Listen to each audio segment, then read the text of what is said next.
Pues estamos con Lucas. Lucas, buenas noches. ¿Qué tal estás? ¿Qué tal? Muy bien, buenas noches. Muchas gracias por invitarme a tu canal.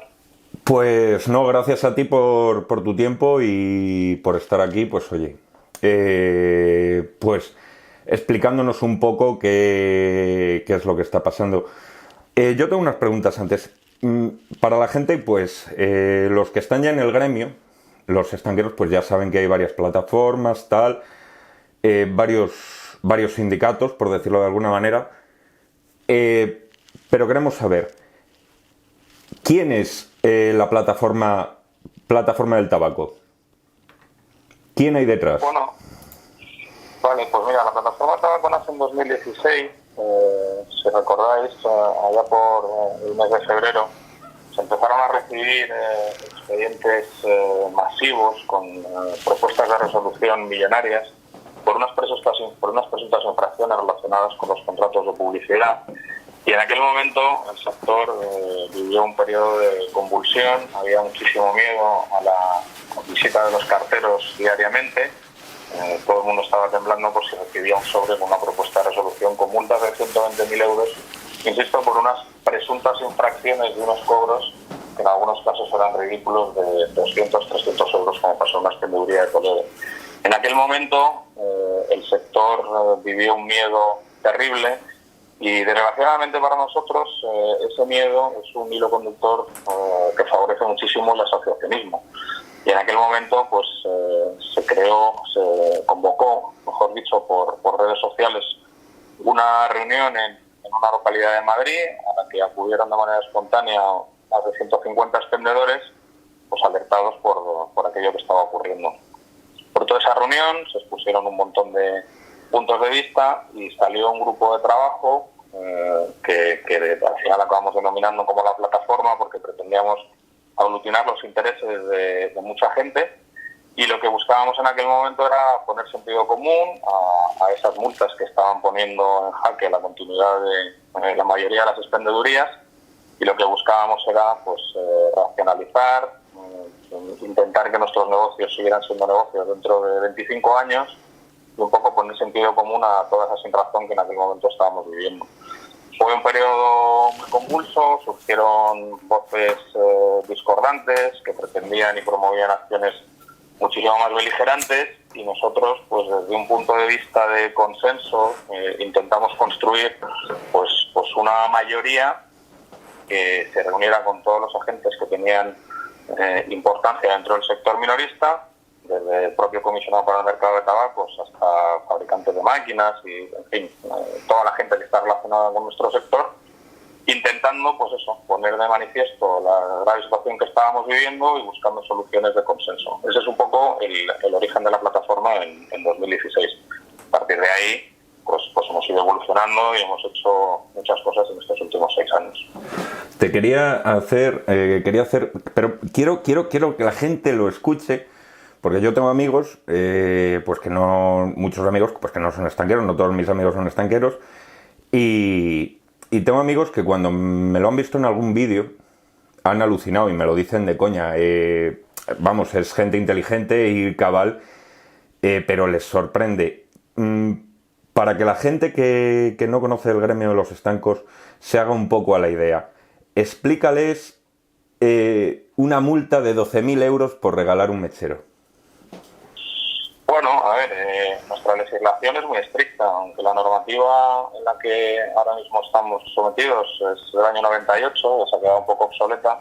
El régimen sancionador es cierto que es absolutamente desproporcionado. En muchísimos casos no hay ninguna correlación entre la presunta infracción cometida y la propuesta de resolución de sanción. Y como bien dices, y de hecho, permíteme que te corrija, la sanción por regalar un mechero incluso no es de 12.000 euros. Porque el régimen sancionador se interpreta de tal manera que incluso se puede catalogar como infracción muy grave. El organismo regulador podría interpretar que el hecho de regalar un mechero lo que está haciendo es reducir el precio de la cajetilla de tabaco y catalogarlo como infracción muy grave, que es que la propuesta de sanción ahí es un mínimo de 120.000. Con lo cual puede parecer pues una salvajada, y lo es, como por presuntamente regalar un mechero que cuesta pocos céntimos, que puedes enfrentar una sanción de 120.000. Dicho esto, es verdad que nosotros estamos en una situación especial. Los estancos constituimos un régimen de monopolio a nivel minorista. El producto que vendemos, el tabaco estancado, tiene una notable repercusión aduanera, tributaria y obviamente sanitaria, y es verdad que tiene que estar sometido a una legislación dura y estricta. Pero, a pesar de ello, el régimen sancionador, como le hemos dicho al comisionado en infinidad de ocasiones, no es absolutamente desproporcionado en la inmensa mayoría de sus artículos. Hay otros en los que no, porque es cierto que hay conductas absolutamente reprobables, todo lo que tiene que ver con materia de contrabando, de competencia desleal. Hay muchísimas cosas que podrían tener alguna justificación, pero la inmensa mayoría son absolutamente desproporcionadas. Y para el que no lo conozca, y esto lo vivimos todos los estanqueros en el día a día cuando se lo contamos, pues efectivamente, el poder regalar un producto que no venga directamente de fábrica o haya sido aprobado para enlistarse en el propio punto de venta puede acarrear sanciones, como te digo, ni siquiera de 12.000 euros, que es lo que se dice habitualmente en el sector, sí, sino que una interpretación retorcida del reglamento podría ser de 120.000 euros. Es absolutamente cierto. Esto esto me recuerda al caso que siempre digo, te ponen hubo un hombre hace unos años que le pusieron una multa por quitar un árbol que ya estaba seco, y bueno, el trasfondo de la idea es no tanto, según lo veo yo, sancionar, sino como recaudar. Yo lo veo algo un latrocinio, un atraco. Estoy de acuerdo. Al final, ten en cuenta que el organismo autónomo comisionado para el mercado de tabacos, digamos que se autofinancia. Entonces, una de las partidas más importantes es la recaudación, aparte de las tasas que se van devengando por cambios de emplazamiento, por las autorizaciones para la venta con recargo, etcétera, etcétera, son las propias sanciones. Entonces, bueno, pues es un organismo regulador, pero a la vez es un organismo recaudador. Y cuando vosotros habéis comunicado con el comisionado, ¿qué os ha dicho? ¿Qué tal es esa relación? Sí, desde que nosotros nacimos, en estos últimos 6 años han pasado 3 presidentes por el comisionado para el mercado de tabacos, y nuestro grado de interlocución ha sido bastante dispar. Con el primero, en el año 2016, cuando nacimos, todo lo que aquello que ocurrió era con el Juan Luis Nieto, y en aquel momento no tuvimos acceso a él directamente, así que pues, llegamos a estar reunidos con su equipo para explicar un poco toda la problemática y lo que se estaba viviendo. Y bueno, pues digamos que fueron relativamente sensibles a la situación. Lo que pasa es que se había empezado ya una vorágine que era difícilmente parable. Había cerca de 600 expedientes encima de la mesa, aunque no se lanzaron tantos. Yo creo que se acabaron recibiendo por parte de los expendedores aproximadamente una centena. Y bueno, en aquel momento fueron, digamos, por lo menos sensibles, y tuvimos cierto grado de interlocución.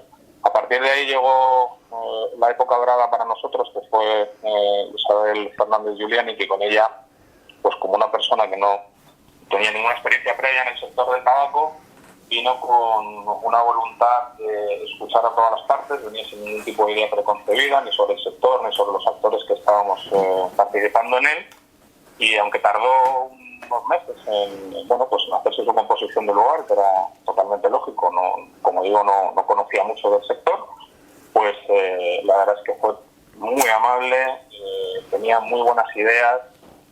Recuerdo perfectamente pues un evento en el que se conmemoraba el 20 aniversario de precisamente de la ley 13/98, se cumplían 20 años, y ella tenía intención ya de propugnar un cambio normativo en la idea que nosotros le comentábamos, y fue una época bastante buena a nivel de interlocución, porque entendíamos que las propuestas pues por lo menos eran escuchadas y valoradas. Lamentablemente llegó un cambio de gobierno, Isabel salió, y entonces pues hubo un periodo ahí en el que el comisionado estuvo pendiente, estuvo sin presidente, hubo un vicepresidente hasta que llegó el actual, y con el actual lamentablemente hemos tenido 0 interlocución. Lo hemos intentado desde el mismo momento que llegó, le mandamos una carta dándole la enhorabuena, deseándole el mayor de los éxitos para su tarea, para su labor, pero bueno, entre unas cosas y otras, la pandemia, no hemos tenido oportunidad, por lo menos nosotros, de tener ninguna reunión presencial, con lo cual ahora mismo y durante estos últimos años hemos caído en saco roto. Hemos mandado un montón de cartas, hemos mandado propuestas, tanto ante proyecto de ley como otras muchas cosas, y lamentablemente muchas de ellas ni siquiera han tenido respuesta.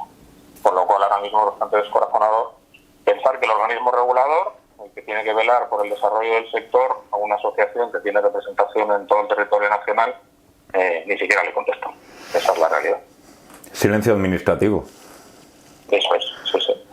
Tenemos varias cosas que entendíamos muy importantes que convenía clarificar en esta ley, insisto, que nos sigue regulando y que, bueno, pues nos plantea bastante inseguridad jurídica en determinados aspectos, y le hemos pedido clarificación sobre algunas cosas que entendíamos que era buenísimo para todos, saber qué cosas podemos hacer y qué no.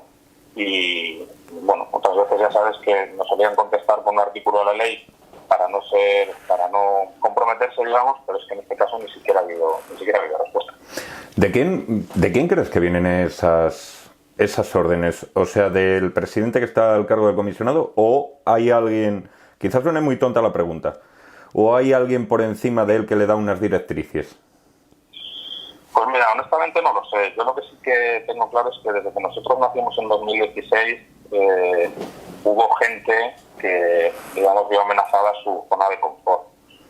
Al final, la Unión de Estanqueros ha sido históricamente la voz tradicional de representación de los expendedores. Obviamente ha hecho muchísimas cosas bien a lo largo de su historia, pero es cierto que desde el año 2005, cuando cambia la normativa y se empiezan a permitir las transmisiones intervivos, pues hay muchísima gente nueva que entra en el sector, que compra una expendeduría con una intención claramente de hacer negocio, de reducir al máximo su plazo de retorno de la inversión, aplica unos criterios empresariales, tiene otras inquietudes muy diferentes a aquella gente que había tenido una expendeduría por concurso en la que no se había desembolsado ningún tipo de dinero. Además de ello, ha habido un relevo generacional, muchísimos padres han dado relevo a sus hijos, que tienen pues quizá más formación, otra manera de ver las cosas, y todo ese tipo de gente necesita o demanda una manera diferente de hacer las cosas, y yo creo que la Unión no ha sido capaz de dar respuesta a esas inquietudes, o por lo menos a muchos de ellos. Entonces yo sé que desde el año 2016, cuando nacimos, de hecho, hubo un boicot muy claro por parte de la cúpula de la Unión en aquel momento, y de la misma manera, pues los fabricantes que en aquel momento lideraban el mercado de tabaco junto con el distribuidor mayoritario, que era y es Logista, pues no veían con buenos ojos un cambio en el paradigma, y obviamente pretendían y les beneficiaba que todo siguiera como hasta ahora, y nosotros podíamos representar una amenaza para aquellos que estaban en esa zona de confort. ¿Esto a nivel de comisionado, a nivel de administración? Obviamente no. Nosotros no íbamos a hacer tambalear los cimientos de la administración ni ningún presidente del comisionado. Lo que sí que demandábamos era tener una interlocución. Nos hubiera gustado, que todavía no lo hemos conseguido, pero no vamos a cesar en el empeño, tener una silla en el comité consultivo del comisionado para que la Unión no sea la única voz autorizada de los expendedores en los órganos de la administración. Solicitamos un puesto en la mesa del tabaco, y hubo un largo debate en el que sabemos perfectamente cuál fue el resultado, con 2 fabricantes votando en contra, y yo creo que al final, a lo largo de estos años, hemos conseguido cambiar la percepción de aquellos que nos veían como una amenaza. Han visto que primero no éramos flor de un día, que veníamos para dinamitarlo todo, sino todo lo contrario. Lo que buscábamos era una continuidad, buscábamos el desarrollo del sector, la profesionalización del sector minorista, buscábamos una serie de cosas por las que hemos ido luchando estos 6 años, que han hecho que nos hayan ido percibiendo como un partner, como un player válido dentro de esta industria.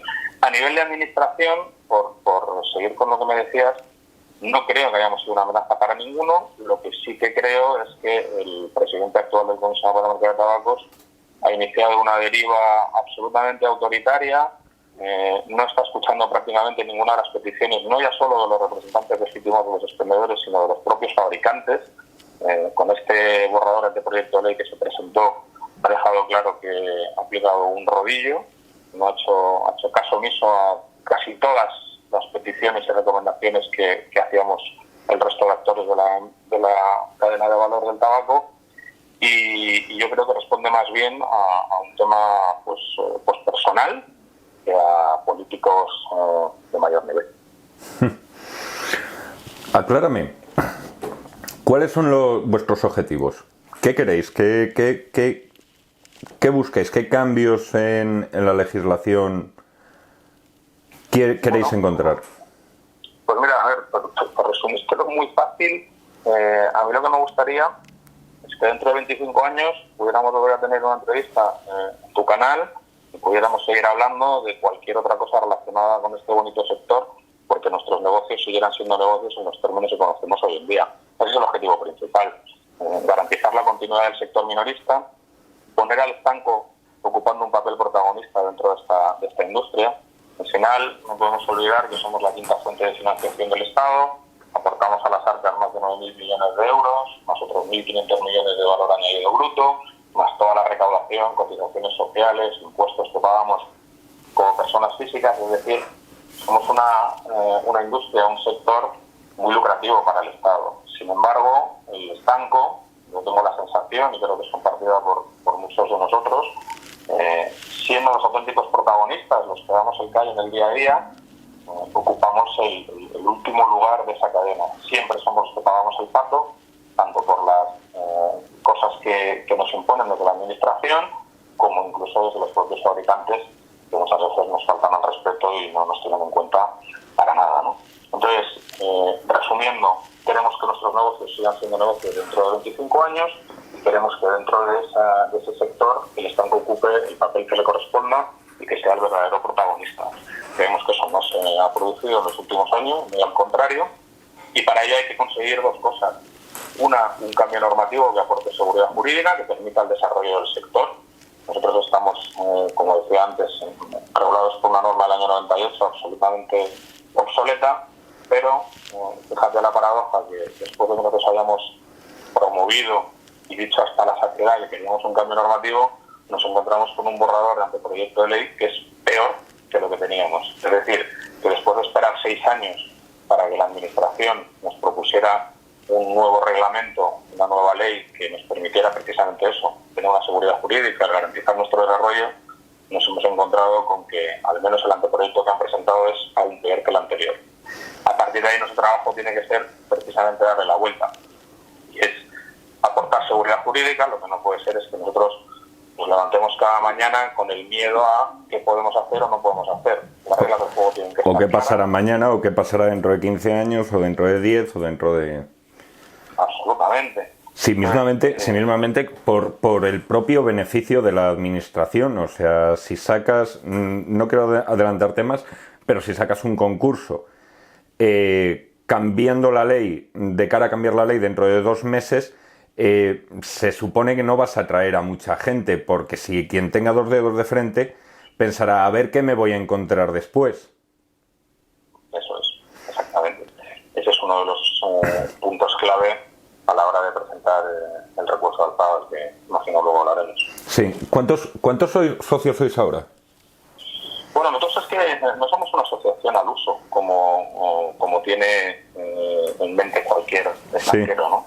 Nosotros no nos dedicamos a mandar, por decir alguna cosa fácil, en el BOE los sábados los cambios de precio. Entendemos que los extranjeros a los que nosotros representamos ya son lo suficientemente profesionales como para informarse de ese tipo de cosas. Tampoco somos una asociación que cobre cuotas mensuales cada año. Nosotros vamos por acciones concretas en las que vemos que se necesitan recursos, y si no, nosotros vamos representando a mucha gente cada vez más. Al final, desde que nosotros nos constituimos, tuvimos representación en todo el territorio nacional. Es cierto que son generalmente estancos grandes, no tenemos el perfil de nuestro asociado es un estanco medio alto, y si ponemos el volumen de negocio, hace tiempo que no hacemos ese cálculo, pero la última vez que lo hicimos, que era un par de años, el volumen de negocio que representaban nuestros asociados superaba el 15% de las ventas totales de España. Y precisamente por eso, en aquel momento solicitamos la incorporación a la mesa del tabaco, porque entendíamos que teníamos ya la suficiente representación como para ser una voz autorizada dentro de un órgano que tiene muchísimo crédito con la administración y muchísimo crédito para participar en temas pues importantes dentro de la cadena de valor del tabaco, como era la propia Nestlé. ¿Quién? Perdona, es que y antes de que se me vaya, ¿quién nos financia? Nosotros no. Una de las cosas que nosotros ponen en nuestros estatutos y dejamos claro desde el minuto 1 es que no admitíamos financiación de nadie y ninguno de los miembros de la Junta Directiva puede estar remunerado por absolutamente ninguna de sus actuaciones. Es más, nosotros, esto ya lo hemos dicho en infinidad de ocasiones y la gente que nos conoce ya lo sabe, a nosotros esta iniciativa nos ha costado mucho esfuerzo y mucho dinero personal a los 7 miembros de la Junta Directiva, porque si nosotros hacemos reuniones y quedamos a comer, pues cada uno obviamente se paga lo suyo. La asociación no incurre en ningún tipo de gasto. Hemos tenido muchos gastos con la defensa jurídica en el año 2016, cuando contratamos a Cremades, pues entonces ahí sí que giramos cuotas a todo el mundo para hacer frente a una defensa jurídica de primer nivel. Una derrama. Exactamente igual. ¿Perdón? Una derrama, como si fuera una derrama. Sí, exactamente. Como pretendemos hacer ahora, una vez que hemos contratado los servicios de URIA, para llevar a cabo el recurso de alzada. ¿Sabes por qué? ¿Sabes por qué te lo pregunto lo de la financiación? Te lo pregunto precisamente porque si has visto los vídeos que he colgado, ya sabes que donde está se mete la mano y el que paga manda, ¿sabes? Y yo considero que eso es un punto a vuestro favor, pues grandísimo, pero quería que lo dijeses tú y que lo contases tú con tus palabras, que esto es por estanqueros para estanqueros. Absolutamente, y en ese caso yo coincido contigo, la independencia es fundamental. Pero total. Lo vemos a todos los niveles, entonces nosotros en ese punto lo teníamos muy claro en 2016 y lo seguimos teniendo cristalino en 2022. Muy bien. Bueno, pues como hemos comentado en algún momento de la conversación, esta semana ha pasado algo que yo no recuerdo que haya pasado nunca en el gremio de los estanqueros, que haya sido que se haya recurrido como convocatoria del comisionado. Yo no sé si esto ha ocurrido alguna vez. Yo no lo recuerdo, ¿eh? Yo tampoco lo recuerdo, pero mira, lamentablemente cuando se cambió la normativa... ¿Por qué? Perdona, un segundo. Cuéntale un poco a la gente en qué consistía la convocatoria, que eso es muy interesante. La convocatoria actual, la resolución que sacaron el pasado mes de julio, ¿no? Sí, el concurso, vamos. Vale. Bueno, pues llevábamos mucho tiempo esperando la propuesta de una subasta. Es cierto que en España ha habido un desarrollo urbanístico en muchísimas ciudades, con polígonos nuevos, con zonas que han crecido un montón y no tenían expendeduría, y eso pues necesitaba ser cubierto, el mercado desabastecido, y allí donde no hay un estanco y hay un núcleo urbano en desarrollo, las posibilidades de que florezca el contrabando aumentan exponencialmente, y eso es una mala noticia. Con lo cual nosotros llevábamos mucho tiempo, yo creo que era pues conocido por todos dentro del sector, que había ciertos lugares de España en los que era muy conveniente tener expendedurías nuevas. Pero también hemos visto como en los últimos años, solo los últimos 6 años desde que nosotros hemos nacido, cada año hay una media de unos 60-70 estancos que cierran, es decir que, imagínate, pues en estos 6 años aproximadamente ha habido, y son datos del Comité Consultivo del Comisionado que se pueden comprobar fácilmente, han cerrado cerca de 400 estancos. 400. Han cerrado cerca de 400 estancos por causas muy diversas, pero el contrabando ha hecho mucho daño en el sur, especialmente en la zona del campo de Gibraltar. Ha habido pues gente que no ha podido seguir manteniendo la presión con un comercio ilícito al alza, aunque ahora estamos viviendo una época, digamos, con menos presión que hace 5 años, pero siempre eso es una lacra que debemos erradicar a cero. Pero bueno, hay muchísimos estancos que se han visto perjudicados, pero hay otros que por falta de rentabilidad, recordemos, aunque todo el mundo se lo imagina, que estamos ante un negocio con una rentabilidad mínima, con márgenes del 8,5% para el producto estrella, como es productos, los cigarrillos o la picadura de liar. Y al final, cuando tienes un negocio de márgenes tan pequeños, si no haces las cosas muy bien, pues con esas rentabilidades tan bajas, te puedes ver abocado en un momento dado a tener que cerrar tu negocio. Entonces, cuando nosotros hemos visto que esos 400 estancos han ido cerrando, y hay otros que penden de un hilo, y hay estadísticas que se ven muy fácil, porque solo en la Comunidad de Madrid, donde hay 900 y pico estancos, casi el 30% están suspendidos de SACA. ¿Qué significa estar suspendidos de SACA? El 30%. El 30% solo en Madrid. Solo en Madrid. Tú cuando vas a Madrid a los autoservicios que hay, tanto en Leganés como en Alcobendas, esas cifras te las dan. Hay prácticamente 300 estancos suspendidos de SACA. Para que no lo sepa, como me decías que tenías amigos que no conocían un poco... Sí, por favor, sí. Al final, Logista, que es el distribuidor mayoritario que aglutina más del 90% de los labores de tabaco, pues nos suministra a los estancos tabaco 3 veces al mes, y ese tabaco nos lo financia hasta el siguiente pedido, que suele ser una media de 10-12 días en función de las fechas. ¿Qué significa? Que tú tienes esos 10-12 días para hacer frente al recibo, y hay gente, pues por circunstancias de lo más variopinto, que en el momento que no es capaz de hacer frente a ese recibo, Logista, amparado en la normativa, eso está recogido ahí, pues lo suspende y no le vuelve a suministrar tabaco, y tiene que ir a los autoservicios, es una especie de supermercados en los que tienes que ir haciendo una transferencia previa o desde allí para que te puedan llevar tabaco. Eso hace que la gestión de los negocios sea muy difícil cuando tú tienes que ir día a día para adquirir esas labores de tabaco. Entonces, en Madrid, pues insisto, prácticamente un 30% de los estancos está suspendido de financiación por parte de Logista. Eso nos está dando una prueba muy clara que el sector no atraviesa por su mejor momento. Y entonces nosotros lo que le planteamos mucho antes de la convocatoria de la subasta de julio era: está muy bien y hay zonas, como decía anteriormente, que se necesitan cubrir, pero como hay un montón de estancos sin problemas, vamos a aplicar un sistema de lógica y aplicar el sentido común, como hace la Administración en muchísimos otros casos. Por ejemplo, cualquier funcionario, y como dependemos del Ministerio de Hacienda, pues vamos a hablar de, por ejemplo, los inspectores de Hacienda. Hay concursos que se convocan constantemente, en el que un inspector que está trabajando en Madrid sale una plaza para Barcelona o para dentro de la propia Madrid, pero cambiarse de la Dirección General de Tributos a la Delegación Central de Grandes Contribuyentes o a aduanas. Bueno, pues esos concursos que convoca la Administración para que los propios funcionarios tengan movilidad se basan en unos criterios objetivos, que puede ser el nivel, pero la Administración tiene hasta nivel 30, y esas plazas pues las van ocupando, en primer lugar, los de nivel más alto, y en caso de empate o de igualdad de niveles, prima la antigüedad.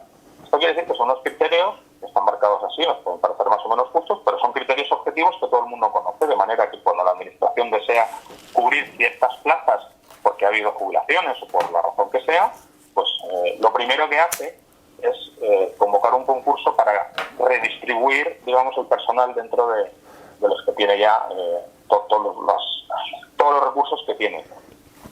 Precisamente por eso le decíamos los altos comisionados, se lo hemos dicho en infinidad de ocasiones, pues es obvio que hay que cubrir muchas zonas en las que hay un desabastecimiento muy claro.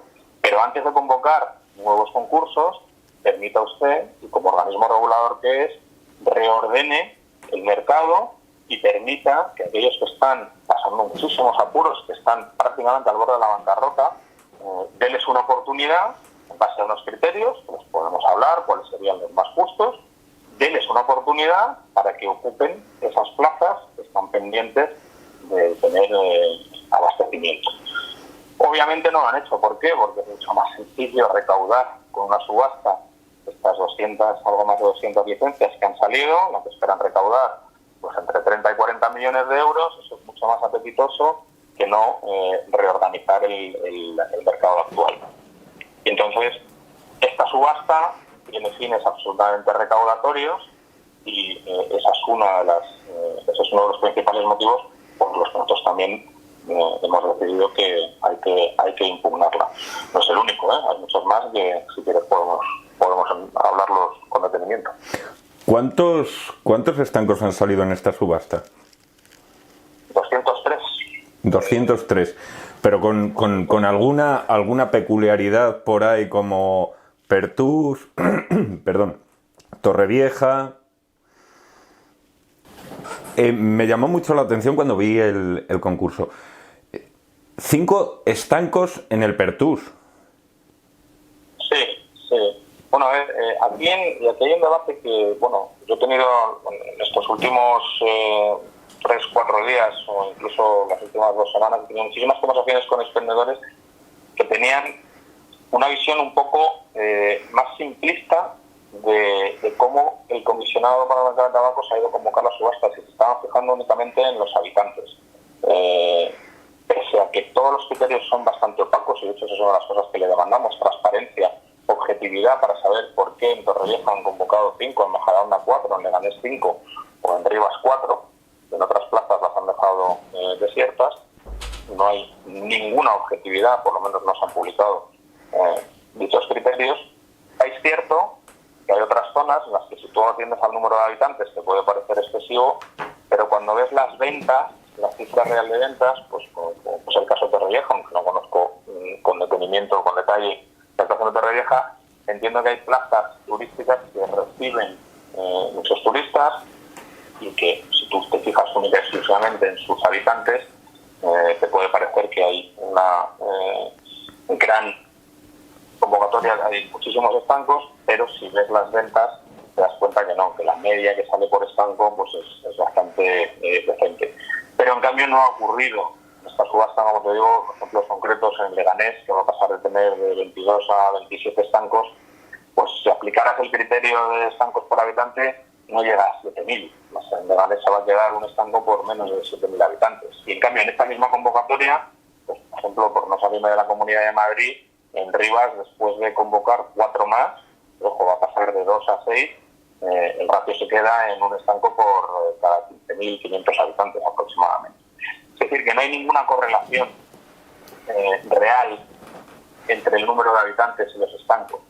Esa es una de las claves por las que nosotros decimos que esta subasta conviene impugnarla, porque no hay transparencia en los objetivos. Es imposible saber por qué el comisionado ha convocado estos estancos en unas plazas y otras no. Y bueno, insisto, eso es solo uno de los motivos. Y en Torrevieja, pues exactamente igual.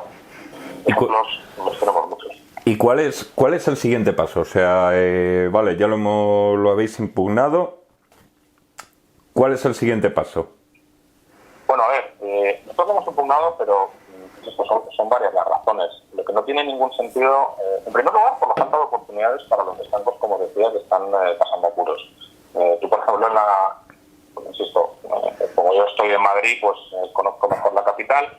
Tú te pones en la Glorieta de Bilbao, una zona de Madrid que casi todo el mundo puede conocer, giras 360 grados sobre ti mismo, es decir, das una vuelta y con tus ojitos ves 5 estancos, ¿vale? Solo con tus ojos.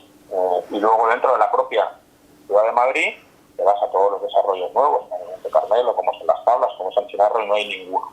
Entonces, está muy bien convocar en esos barrios nuevos que han tenido un crecimiento exponencial de la población, pero cuando dentro de la propia ciudad tienes a estancos repartiéndose miseria, no parece lógico que por un afán recaudatorio quieras convocar nuevos estancos. Dale una oportunidad a aquellos que ya llevan muchos años, que han pagado, que han contribuido con su gran servicio público a darte muchísimos euros recaudando la gran cantidad de impuestos que hacemos.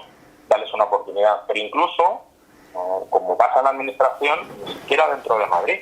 Tenemos ejemplos en Santander, donde hay 180, 190.000 habitantes y hay 67 estancos, que están también pasándolas las de Caín. O en Zamora, una población absolutamente envejecida, que, bueno, pues esto que forma parte de la España vaciada, que tiene habitantes, con 60.000 habitantes no llega, tiene 17 estancos funcionando. Entonces, bueno, pues ¿por qué no le vas a dar una oportunidad al de Zamora para que se vaya a Madrid? Insisto, con unos criterios objetivos, ¿no? Que los tenemos que diseñar.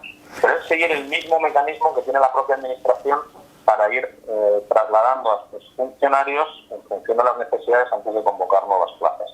Ese es uno de los motivos, el no dar oportunidad a los que le están pasando mal.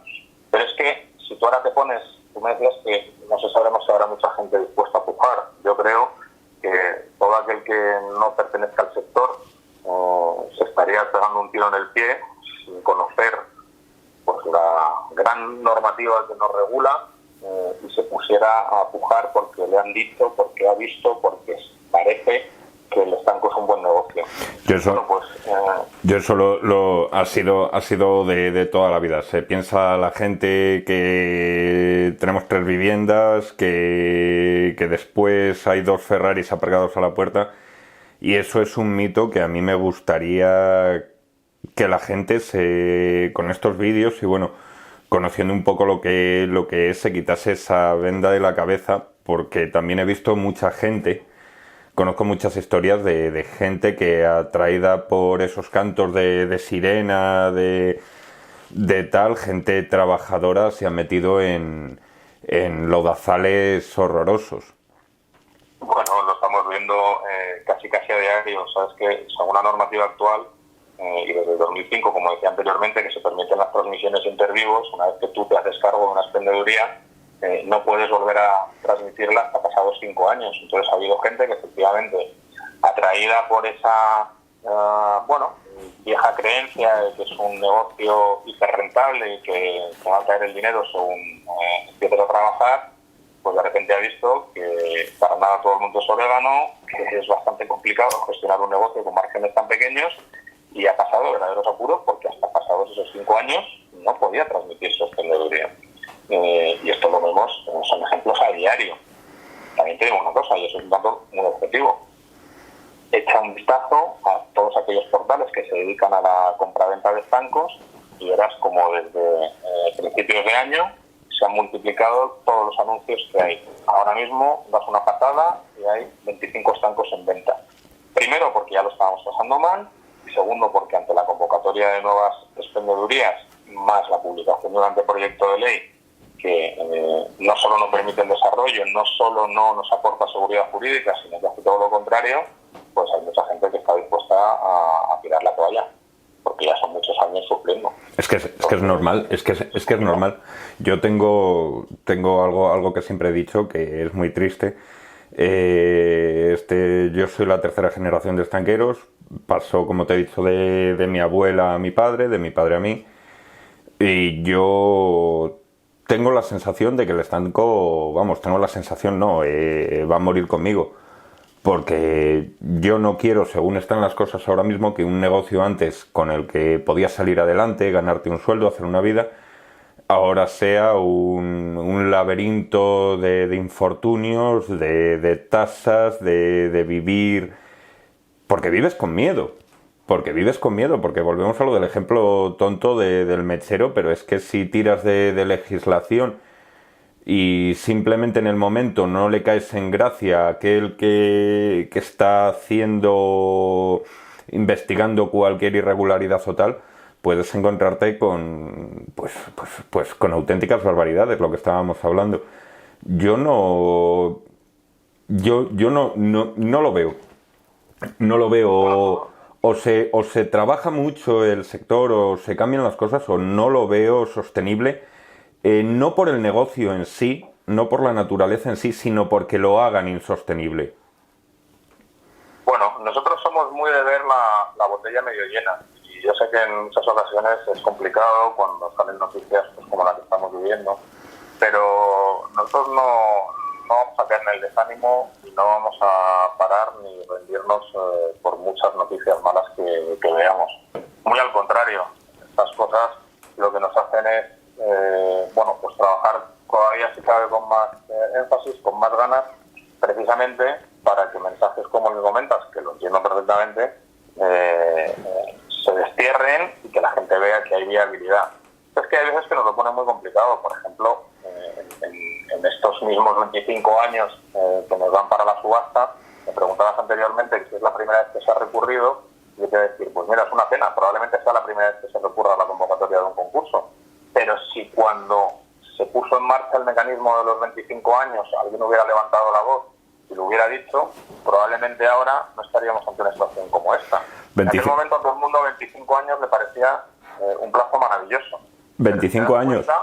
Pongámonos, perdona Lucas, pongámonos en perspectiva, o sea, 25 años. Te hipotecas, ponte el ejemplo, para que la gente lo tenga claro. Te hipotecas, sácale un concurso con 25 años y a los 25 años, ¿qué va a pasar? Ahora mismo. Correcto. Claro, ese es el tema. Otra vez a pasar por caja. Exactamente. Eso es lo que dice el borrador de anteproyecto de ley, que en aquel momento, una vez transcurrido el plazo, tu plaza la pierdes y sale a subasta. Tienes que volver a subastar, a volver a pujar, mejor dicho. Con 50 años tienes que verte con otra hipoteca para seguir trabajando hasta casi que te jubiles, porque según van cambiando lo de las jubilaciones, no es de extrañar que a lo mejor lleguemos a jubilarnos, si nos jubilamos, a los 75 años. Efectivamente, pero con una particularidad que lo hace más difícil, y es que el acceso al crédito con 50 años, por el propio perfil del trabajador, es mucho más difícil para las entidades de crédito. Con 25 años, toda una vida por delante, es relativamente más fácil acceder a financiación externa. Cuando ya vas cumpliendo una edad, pues las entidades financieras te van poniendo más trabas y sobre todo te lo van, en todo caso, reduciendo el plazo al que te lo dan. Entonces te puede hacer inviable el pago de la propia hipoteca o préstamo que hayas solicitado para poder pujar por tu propio negocio. Pero insisto, esto viene de en aquel momento, cuando se hablaba de esos 25 años, pues nadie levantó la voz. Y eso es una cosa pues que, por decirlo de manera coloquial, ya nos la hemos comido y ahora va a ser muy difícil moverlo. Pues nosotros, es una de las cosas que dijimos en las alegaciones al anteproyecto de ley, dijimos que como mínimo lo que debería hacer en ese plazo es hasta que la persona cumpliera la edad de jubilación, si ahora mismo está a los 67 años o que llegase a los 70, eso como mínimo. Es decir, tú no puedes invertir en un negocio y pensar que ni siquiera te vas a poder jubilar en él. Eso es, desde el punto de vista humano y objetivo, es una atrocidad. Entonces, bueno, pero esto es lo que hay ahora mismo, esto es lo que está planteado, y la convocatoria de subasta, la resolución va en la misma línea, no hay ninguna voluntad de modificar dicho plazo.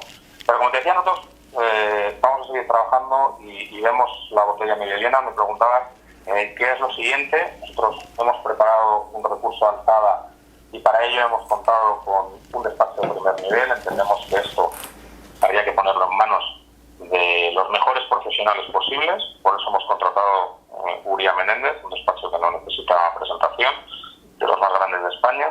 Han preparado un recurso de alzada muy potente, con una serie de argumentos jurídicos pues de mucho peso, de mucho calado, que esperemos que sean tenidos en cuenta por el comisionado, porque nosotros lo que venimos a decir no es que estemos en contra de la convocatoria de subastas. A nosotros, insisto, hay una parte que nos parece una gran noticia, y tú habrás escuchado durante mucho tiempo la sombra de la sospecha que planeas sobre nuestro futuro con la liberalización y ese fantasma que siempre sí, pero a muchos se les viene a la boca. El gobierno está lanzando un mensaje de continuidad cuando está diciendo que lanza una convocatoria de subastas para los próximos 25 años. Pero eso, actualmente eso es una buena noticia. Eso es que es un miedo, a ese que viene el lobo, siempre lo han llamado, lo han dicho para que, pues no entiendo muy bien el motivo, para que quizás esté la gente tranquila o se conforme, o bueno, me han pegado con el palo, menos mal que no me han pegado un tiro en las tripas, ¿sabes? Pero realmente esto está por encima de ellos. O sea, tú lo sabes, ya lo expliqué anteriormente en un vídeo, que la normativa, la tendencia no ya española, sino europea, mundial, es que precisamente el funcionamiento, la venta al por menor de productos del tabaco, sea exactamente el modelo español. De hecho, bueno, en países como Hungría hace pocos años se copió, se adoptó el modelo de distribución español. La Organización Mundial de la Salud dice que es el modelo más eficiente para garantizar el no acceso de los menores a productos de tabaco, que es una de las razones de ser del monopolio. Y de hecho, creo que a nadie se le escapa que nuestro modelo es bastante eficiente, cumple bastante bien los criterios y toda la exposición de motivos que está reflejada en la normativa, y sin ningún tipo de duda es el modelo más eficiente para gestionar un producto, como decía antes, que tiene una notable repercusión sanitaria, aduanera y tributaria. Entonces, ese miedo es verdad que lo han ido utilizando en muchas ocasiones para meternos en vereda y que no nos saliéramos del redil. Yo creo que no hay que tener miedo. Nosotros lo que somos es profesionales del sector, tenemos que tener la tranquilidad, la satisfacción del deber cumplido, trabajar con honestidad, cumpliendo la normativa, pero eso no quita que tengamos que alzar la voz ante tiempos apropiados por parte de la Administración cuando se producen. Y en este caso estamos ante uno de ellos, que es una convocatoria de subasta en la que, ojo, ya no es gente externa que quiera pujar, es que se plantea una situación que desde el punto de vista objetivo pues da mucho que pensar. Es decir, una persona que esté pensando ahora en pujar por cualquiera de las 203 profesiones que han salido en la resolución, punto uno, no va a saber en esos 25 años cuál va a ser la normativa, porque el anteproyecto de ley todavía no ha sido aprobado, ahora inicia un largo periodo de tramitación parlamentaria en la que puede sufrir muchísimas modificaciones, con lo cual, en primer lugar, pujas unos euros y vas a estar trabajando en una ley que desconoces. Eso es, pues, desde el punto de vista ético y moral, bastante reprobable. Pero es que encima, como no sabemos los criterios objetivos, porque han salido 203 y no 2.000 o no 1.500, no sabemos si es una prueba y el comisionado, en función de cómo salga este resultado, dentro de un año decide convocar otras 1.000, pues se puede dar la circunstancia que un señor está pujando pues, en Majadahonda por una de las 4 licencias, se hace su composición de lugar, los números, pide financiación al banco y de repente se encuentra que dentro de un año el comisionado saca otras 3 expendidurías en Majadahonda. Bueno, pues se han ido al traste todas y cada una de las previsiones de esa persona que ha pujado en base a una certeza o a una previsión de ingresos que no se va a cumplir. No se va a cumplir porque el comisionado no hace público cuál es su intención ni los criterios en base a cuáles se van a ir convocando nuevas expendidurías. Tampoco está teniendo un mecanismo de limitación de ofertas temerarias. Yo te voy a poner otro ejemplo. Hay zonas muy desabastecidas, pues como decía anteriormente, Monte Carmelo, San Chinarro, y tú ahora llegas y dices, voy a pujar porque aquí va a haber un negocio espectacular dado que no hay ningún estanco. Bueno, ¿y qué pasa si un señor, pues por desconocimiento o por atrevimiento, dice, vale, yo voy a pujar 700.000 euros por una de esas plazas? Por decir una barbaridad. No hay ningún mecanismo en ese periodo de licitación, en esa licitación que acaba de salir, en el que la Administración le diga, oiga, usted no puede 700.000 euros que igual se arruina. En definitiva, nosotros tenemos una serie de argumentos jurídicos que son muy potentes. Lo que queremos es que el comisionado reflexione, tenga en cuenta las peticiones y todas las sugerencias legítimas que le han hecho los expendedores, no solo nosotros, sino muy constante otras asociaciones, que replantee la subasta en términos más justos, que dé una oportunidad a aquellos que lo están pasando realmente mal, que aclare todos y cada uno de los conceptos objetivos para que tengamos claras las reglas del juego y sobre todo que es lo que nos va a venir en el futuro.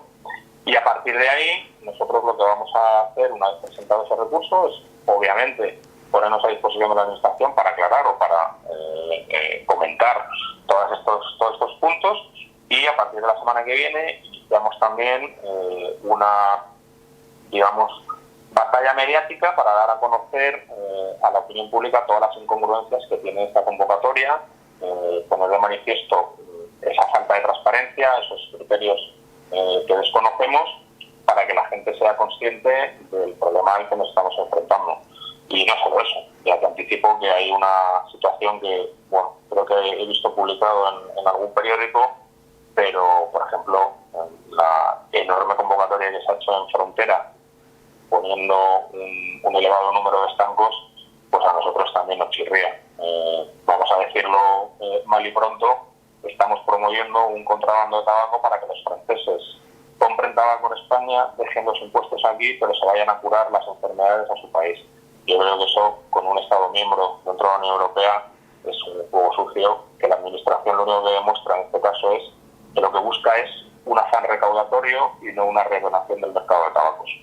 Y puntos como ese tenemos varios, con lo cual nuestra intención es dar a conocer a la opinión pública, y en este caso te agradecemos tu invitación al canal, que va a ser la punta de lanza, la primera piedra, para seguir dando a conocer a la opinión pública nuestra problemática y que sean sensibles a una situación que es absolutamente injusta y que no tiene ningún sentido de continuar los términos planteados. Muchas gracias por tus palabras. ¿Habéis tenido contacto con algún grupo político? No, aún no. O sea, en referente a este caso, a este recurso, no. No, en líneas generales. Sí, a lo largo de estos últimos años hemos tenido contacto con grupos políticos por diversos temas. Y de hecho hasta hace poco fue el último. Por ejemplo, esto no tiene nada que ver con lo que estamos hablando, pero para la regulación de todos los productos derivados del CBD, pues ha habido reuniones. En aquel momento, cuando tuvimos la oleada de inspecciones año 2016, tuvimos contacto con varios grupos parlamentarios para que fueran, en este caso, sensibles. Y ahora vamos a hacer exactamente lo mismo. Es verdad que esto ha sido una resolución del Ministerio de Hacienda, pues lo ha aplicado de manera unilateral, tanto el anteproyecto de ley como la convocatoria de subastas. Cualquiera que se lea las 50 y tantas páginas del borrador anteproyecto, lo que se dará cuenta es que se ha hecho, hay un claro beneficiado en ese anteproyecto de ley, que es el Comisionado para el Mercado de Tabacos, que se arenga una serie de funciones nuevas que lo hace el verdadero protagonista del sector, y hay un claro perjudicado que es el estanco del fabricante del tabaco, al que nos quitan casi todo el poder de actuación y pone bastante en jaque nuestra continuidad si el proyecto de ley se aprobase en los términos que está planteado. Por eso es muy necesario que nosotros ahora volvamos a ver con los grupos parlamentarios antes de que se inicie esa tramitación, para dar a conocer todas las alegaciones que hemos presentado, que han sido muchas y que tienen que ser revisadas por esos grupos antes de dar el ok, ¿no? Y antes de eso, pues sí, en función de otras muchas cosas hemos hablado con ellos en determinados momentos, pues hemos considerado que era importante, y ahora es un momento muy importante y volveremos a hacerlo. Lucas, te quiero preguntar, me muevo en varios círculos. Esto de internet es maravilloso, pues porque puedes contactar con mucha gente, como estamos ahora tú y yo hablando. Conozco a muchos compañeros, y se lo comenté el otro día que te iba a entrevistar, y les dije, pues mira, oye, tenemos confianza. Les pregunté si había algo que querían que te preguntase, y bueno, pues un compañero me dice que te pregunte que a qué crees que se debe el beneplácito de la Unión de Estanqueros, la asociación mayoritaria, ante cualquier actuación del comisionado, por muy descabellada o desproporcionada que parezca. Nuevas normativas, subastas, las multas. Mira, pues yo te voy a contar, te voy a responder haciendo un poco de balance de nuestra interlocución con la Unión en estos 6 años. Nosotros tenemos muchísimo respeto por todo el trabajo que han hecho. Muchas veces se engloba la Unión como si todas las asociaciones provinciales que la conforman estuvieran de acuerdo con la Junta Directiva, y me consta porque muchas de las provinciales nos han ido llamando, no solo ahora, sino en otros momentos a lo largo de nuestra vida, mostrando su desacuerdo con ciertas decisiones que ha tenido la Unión. Estoy recordando hace no mucho cuando en una MAP se votó en contra de pedir oficialmente una subida del margen. Pues había muchas provinciales que no estaban de acuerdo. Con el tema de la trazabilidad, es un tema que ha quedado un poco en el olvido, pero para mí tiene una trascendencia fundamental y que nos afecta en el día a día, y es que la Unión no fue capaz de parar que la trazabilidad terminara en punto de venta, sino que es más, promovió que llegara hasta el punto de venta con recargo. O sea que no aporta nada nuevo en materia de inspección ni nada. Se podía frenar perfectamente en el estanco como en el resto de países, en el resto de los Estados miembros de la Unión Europea, y fue la Unión la que apostó porque llegara hasta ahí. Lo único que nos acarrea eso es una gran carga de trabajo sin que sirva para nada relacionado con una inspección o que mejore nada. Entonces nosotros hemos tenido un acercamiento con ellos en todas esas cuestiones que considerábamos fundamentales, les hemos ido llamando y en algunos casos hemos planteado hasta firmar iniciativas en común que entendíamos que podían ser compartidas por la gran mayoría de gente. Lamentablemente nunca han estado dispuestos a firmarlas. Me preguntas por qué, o un compañero pregunta por qué. Sí. Pues te lo decía anteriormente, yo creo que nos han visto como una amenaza. Yo creo que desde el principio han visto que su zona de confort podía verse claramente perjudicada ante un movimiento como el nuestro, que propone soluciones diferentes ante determinados problemas, y entonces han ido buscando aliados entre fabricantes, distribuidores y otra serie de actores para intentar boicotear pues el movimiento que nosotros representábamos. Creo que su colaboración con el comisionado, estando dentro del comité consultivo, pues es obvio, tiene un grado de interlocución muy importante, y yo creo que en determinados momentos efectivamente les ha faltado valentía para plantar cara ante estos atropellos como los que estamos viviendo, y la única explicación plausible que se me ocurre es precisamente por ese miedo a perder la representatividad, los puestos que ocupa tanto en el comité consultivo como en la mesa del tabaco.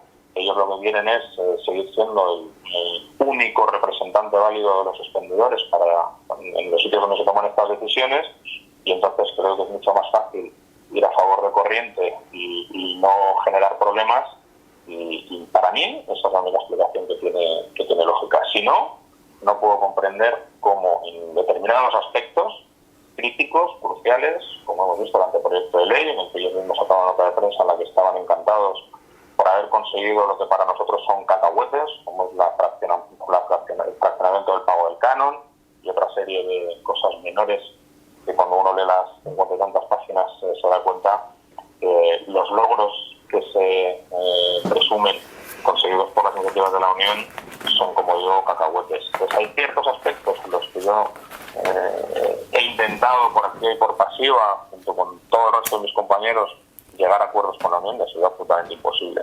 Al final, la única explicación, insisto, es que se vean amenazados y quieren, pues como casi todo el mundo, preservar su cuota de poder y su espacio privilegiado como representación de los expendedores. Pero es que no, es que esto no es cuota de poder. Yo es que no quiero pensar bien. Quiero pensar bien y yo, vamos, esto se hace por el bien común de todos los estanqueros, o sea, de todos los compañeros, desde el primero hasta el último. Yo estas cosas, cuando se tendría que mirar siempre en el mismo sentido, cuando se tendrían que dejar, porque estamos todos en el mismo barco, ¿me entiendes? Totalmente. Estamos todos en el mismo barco, o sea, esto se trata de sumar fuerzas, no de estarte mirando el ombligo, o yo tengo razón, o yo tengo este poder, o yo tengo esto, yo tengo lo otro. No, vamos a ver, Pero tú tienes que tener en cuenta, y esto yo creo que es Vox Populi, históricamente ha habido muchos miembros de la Junta Directiva de la Unión que ganaban más dinero por ser representantes de la Unión que con sus propias concesiones. Entonces, claro, a partir de ahí hablábamos al principio de la independencia, pues cuando tú estás ocupando una representación y percibes un sueldo que incluso es mayor a lo que te genera tu propio negocio, pues tienes un conflicto de intereses, y a lo mejor el bien común no es tu máxima preocupación, sino el seguir cobrando ese sueldo a final de mes, porque es lo que te permite mantener tu nivel de vida. Y esto no es pensar mal, esto es una realidad. Las cuentas están ahí, los ingresos están ahí. Y bueno, pues el contrapunto, y precisamente por eso, para evitar cualquier suspicacia, nosotros en los estatutos fuimos tajantes. Está terminantemente prohibido que ningún miembro de la Junta Directiva cobre ni un solo céntimo, ni siquiera dietas por ir a ninguna reunión. Decía antes el ejemplo de una comida. Ningún asociado tiene que pagar que nosotros nos reunamos, coja el coche para tener una reunión, como hemos ido a Sevilla, congresos contra el contrabando. Todo eso lo hacemos precisamente por el bien común, y no tiene que sufragar esos gastos nadie, ni por supuesto tenemos que tener ningún tipo de sueldo. Eso es, a partir de ahí, entonces nuestro trabajo, nuestro punto de vista, dejaría de estar totalmente, dejaría de ser transparente, y empezarían las suspicacias y las dudas sobre los intereses realmente que buscásemos. Es un poco, a mí me jode, sinceramente, en el corazón me jode. Me jode porque es lo que te digo, estamos todos en el mismo barco, y me jode no ver esa unión, no ver ese sacrificio, no ver por realmente el beneficio de todo el gremio. Yo creo que sus intenciones obviamente serán buenas, no creo que busquen el mal. Que no, es decir, históricamente, yo respeto muchísimo el trabajo de la Unión y estoy convencido que ellos han trabajado y siguen trabajando por el bien común. Lo que pasa es que tenemos puntos de vista divergentes. Nosotros hemos intentado acercamientos, ya te decía, en materias que consideramos relevantes y lamentablemente no hemos encontrado jamás ese respaldo en cosas que a priori podrían ser compartidas por el 90% de los estanqueros. Nosotros hemos ido trabajando precisamente en aquello que nos une y no poner énfasis en aquello que nos separa, que también son bastantes cosas, pero ha sido imposible. Yo creo que su voluntad obviamente es buena. Estoy convencido que ellos siguen persiguiendo el bien del sector, pero a la vez lo hacen pues seguramente con menos independencia de lo que puede hacer una asociación como la nuestra, que se siente pues más libre y sin ningún tipo de amenaza o vamos a decirlo, no nos está perjudicando, no nos está pesando el qué nos pueden decir o qué puesto vamos a ocupar o qué nos va a pasar en el futuro. Nosotros no tenemos ningún tipo de miedo ni a represalias ni a cualquier otra iniciativa que alguien pueda pensar, y tengo la sensación que otros no pueden decir lo mismo. ¿Qué opinión tienes de los operadores tabacaleros, de Philip Morris, BAT, JTI? Bueno, nosotros hemos tenido siempre una relación muy fluida con ellos. ¿Por qué? Entendemos que son players absolutamente fundamentales dentro de la industria, pero lo que no podemos olvidar es que son multinacionales y sus objetivos son completamente diferentes a los nuestros. Ellos tienen sus accionistas y obviamente lo que necesitan es maximizar su beneficio, dar los mejores resultados posibles entre sus matrices. Los bonus desde el director general hasta el comercial que nos visita se basan en unos parámetros, en unos criterios que nada tienen que ver con nuestros objetivos.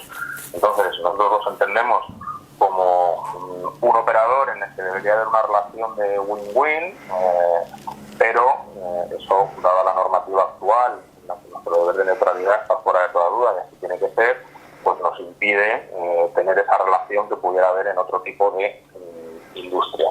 A partir de ahí nuestra interlocución ha sido muy fluida y lo sigue siendo, porque tienen información muy valiosa, porque ellos también ocupan puestos de responsabilidad en organismos como la propia Mesa del Tabaco, tienen equipos jurídicos muy potentes y hay veces que tenemos intereses que pueden coincidir, como por ejemplo nos está ocurriendo ahora con el anteproyecto de ley, en el que ellos salen claramente perjudicados dado que su margen de actuación va a pasar a ser mínimo o ínfimo. Si se aprueban estos términos, prácticamente el 90% de los equipos comerciales de los fabricantes pasarían a ser innecesarios e irrelevantes. Pero lo que nadie puede olvidar es que sus objetivos no son los nuestros. Y entonces hay muchas veces que tenemos ese síndrome de Estocolmo, esa camaradería con ciertas cosas, y cada uno tiene que saber el papel que juega. Nosotros defendemos única y exclusivamente al colectivo de expendedores. Tenemos muy claro cuál es nuestro papel y sabemos perfectamente que el suyo es otro. Entonces, una relación de respeto, de absoluta cordialidad. Hemos trabajado con ellos en problemas concretos, por ejemplo en la trazabilidad. Nosotros tuvimos muchas reuniones con ellos a propósito de trazabilidad, y siempre que haya aspectos sectoriales que afecten a toda la cadena de valor, a nosotros nos van a encontrar, pero también nos van a encontrar en el otro lado de la mesa. Hemos sido tremendamente críticos con muchas de sus actuaciones. Es más, nosotros hace relativamente poco, estoy hablando de este primero de año, mandamos, por ejemplo, una carta bastante bomba, por decirlo de alguna manera, a aquellos fabricantes que seguían incluyendo el mechero dentro de sus labores, una práctica muy habitual desde que Ibertabac lo puso en marcha hace la torta de años con su marca Flandria, que dicho sea de paso tuvo un gran impacto en cuota de mercado. Rápidamente pasó a ser la tercera gracias a estar regalando de manera constante un librito de papel, y de hecho pues nosotros lo que hicimos a esos fabricantes fue mandarles una misiva bastante dura, poniendo encima de la mesa los números del perjuicio, el gran perjuicio económico que estaban causando a la red de expendedurías, y les instábamos a cesar inmediatamente ese tipo de prácticas o a limitarlas en el tiempo. ¿Qué quiere decir con esto? Que máxima colaboración con los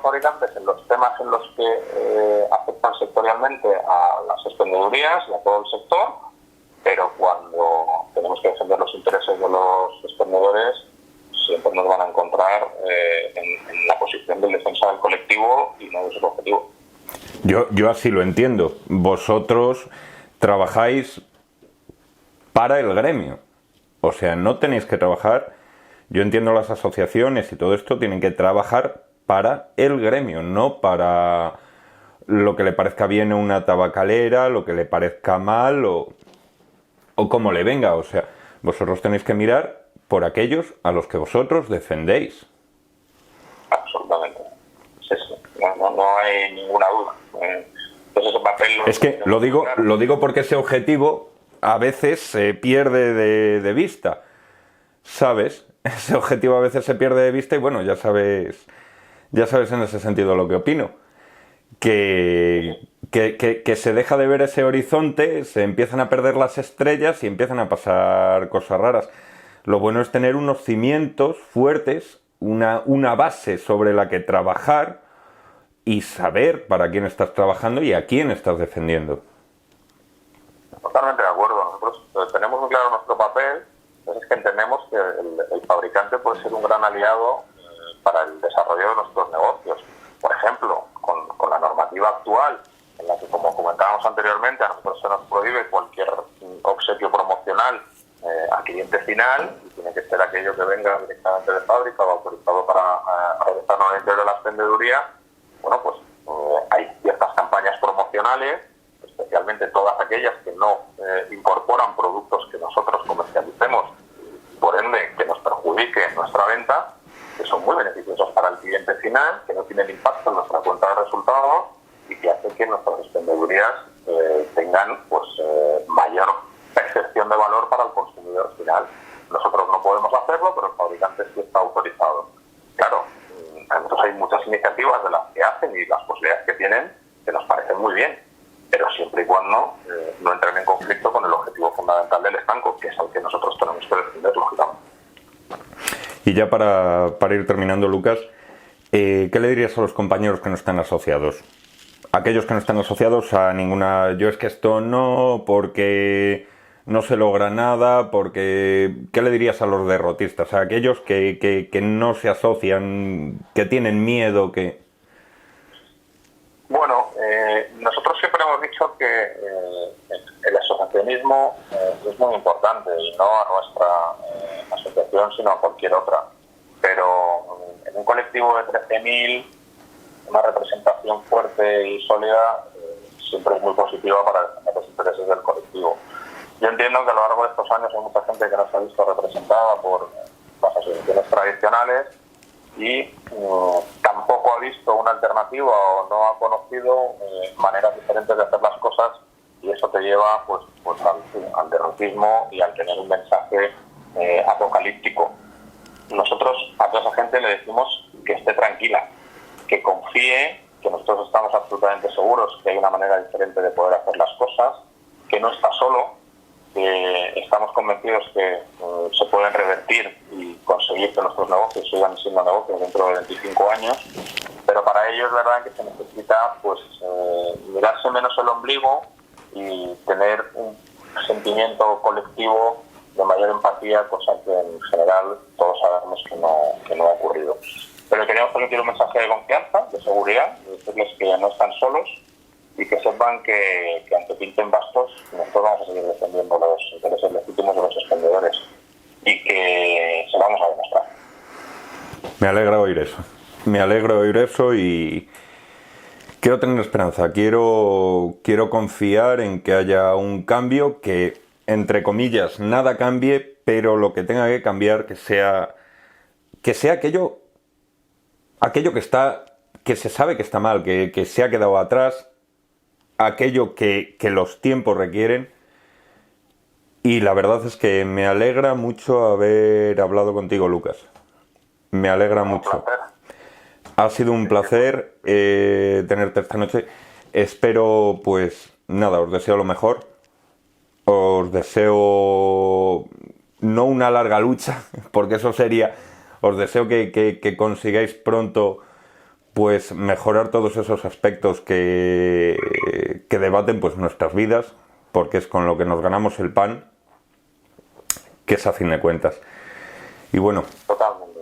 Lucas, te transmito, me lo han dicho los compañeros también, por favor que lo haga, que felicidades por el trabajo hecho.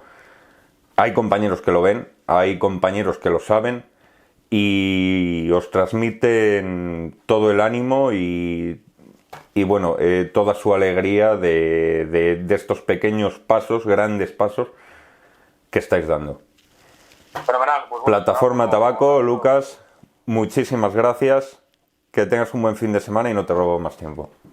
fenomenal, Un placer. Jairo. Un abrazo. Igualmente. Lucas.